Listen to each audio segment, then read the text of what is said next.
I'm on my way home from North Carolina.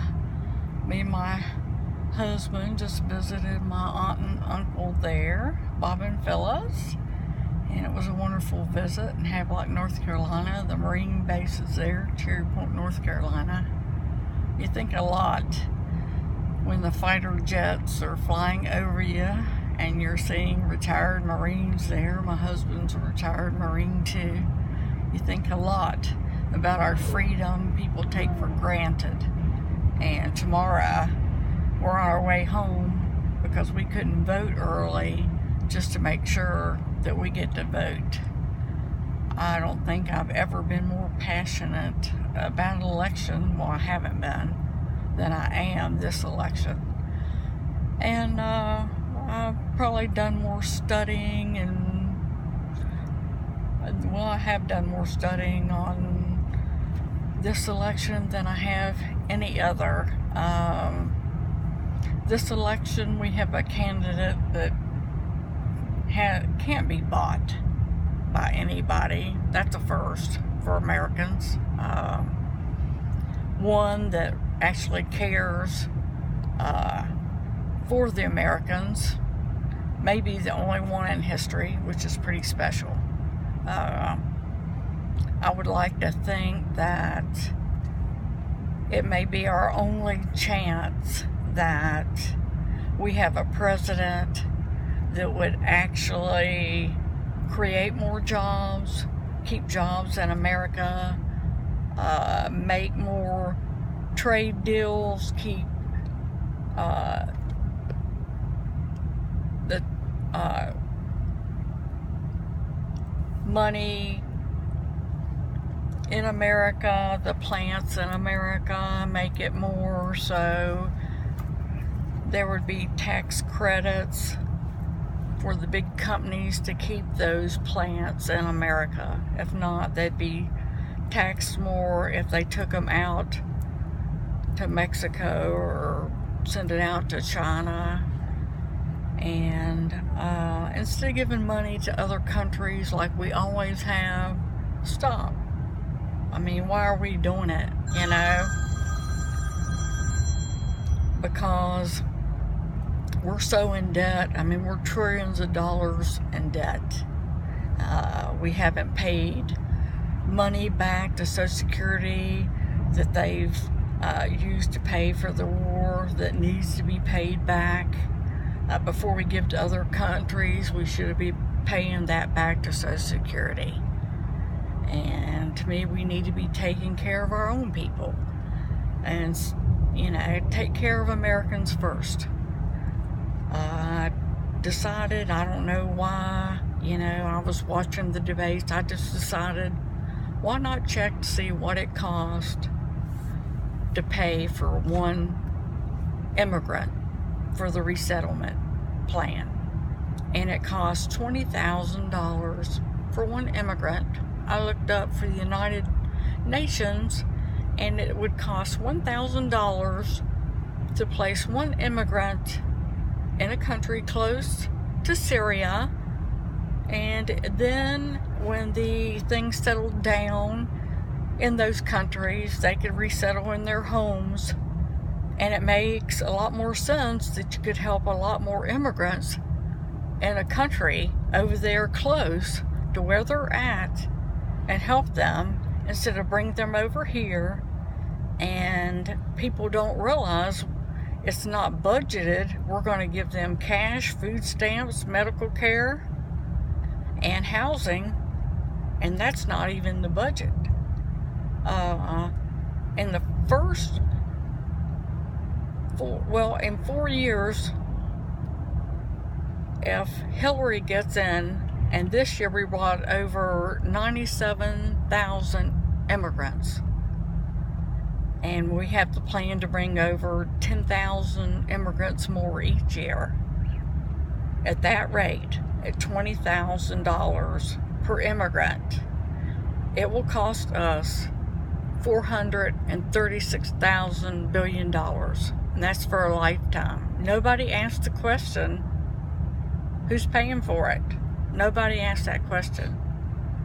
I looked it up.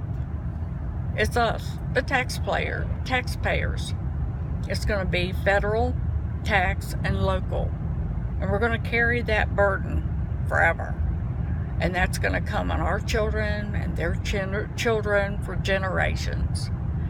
And then it wasn't factored in for those immigrants in 2 years, they can bring their families over. So say if they bring over 4 family members in 2 years, if you want to multiply that 400, say in 36 billion by 4, you're in the trillions of dollars. And that's in 4 years of debt. Among all the other debt we have, we could be destroyed.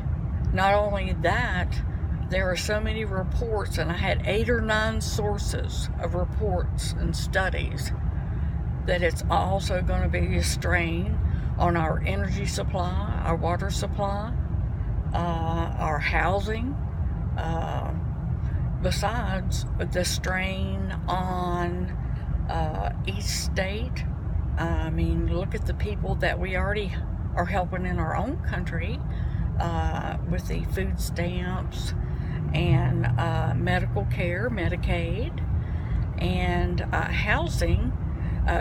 It's going to be more strained because of what we're doing helping the immigrants and then their family, because all that hadn't been budgeted for the immigrants. So that's going to be a toll on all the states, and none of that's been budgeted for, and that's going to fall on our children and our grandchildren. Another thing that nobody's really thought about, it, whether you don't like one candidate or another, you're saying, well, in 4 years they'll be gone. Well, that's true. Yeah, they will be gone. You can vote out another president in 4 years. That's true. The only thing you may not be thinking about is who that president, and they already have choices in mind for the Supreme Court judges. And that changes our laws and our Constitution. And not only that, it may not just be one they're replacing, it may be 2 or 3 or 4, and that's for a lifetime appointment. And you're talking they could be in there 20 or 30 years. So how long is that going to affect people? For generations and generations. We'll be dead and gone, and that's going to affect how many generations? And that's going to affect the Second Amendment, your choice to bear arms, abortions, the immigration that I just talked about, and the toll that it's going to take. If you want to look up the Muslims and the Sharia law is terrifying.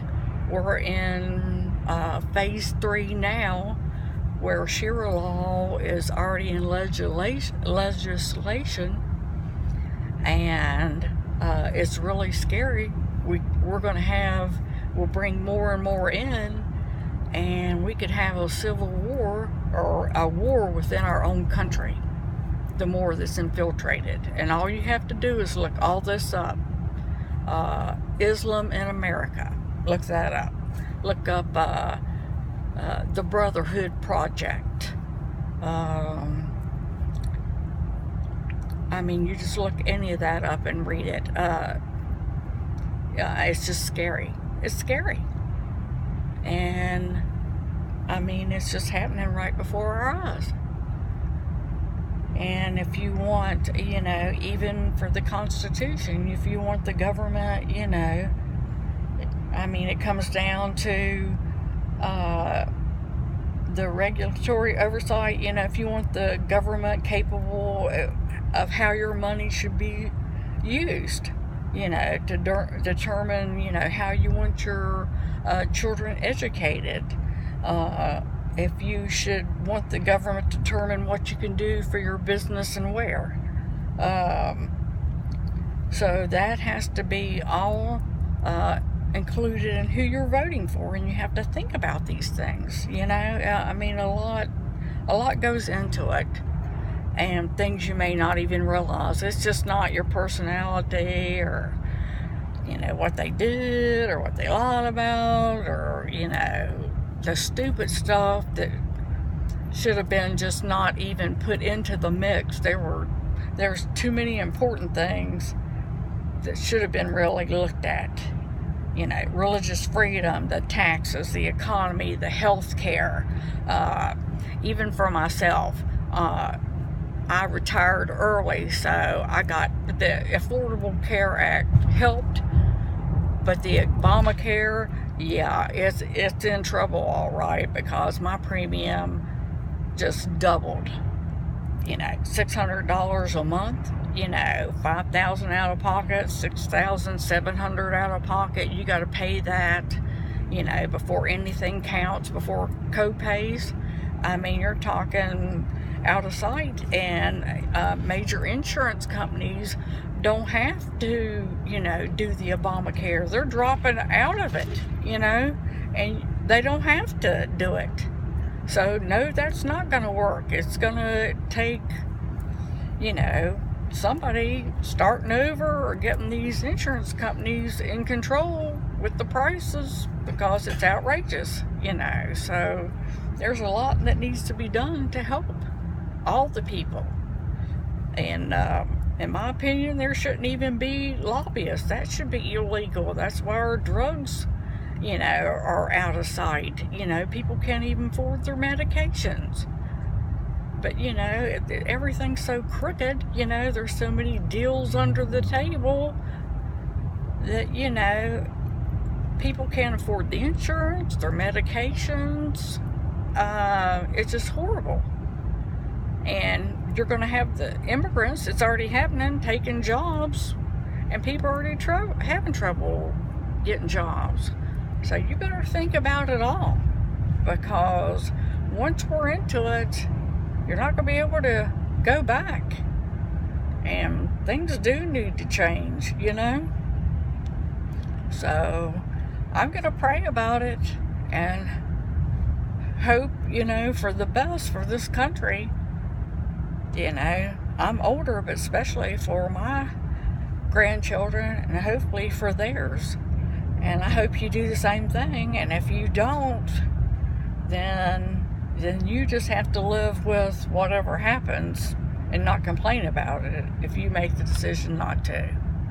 Anyway, that's what I plan to do.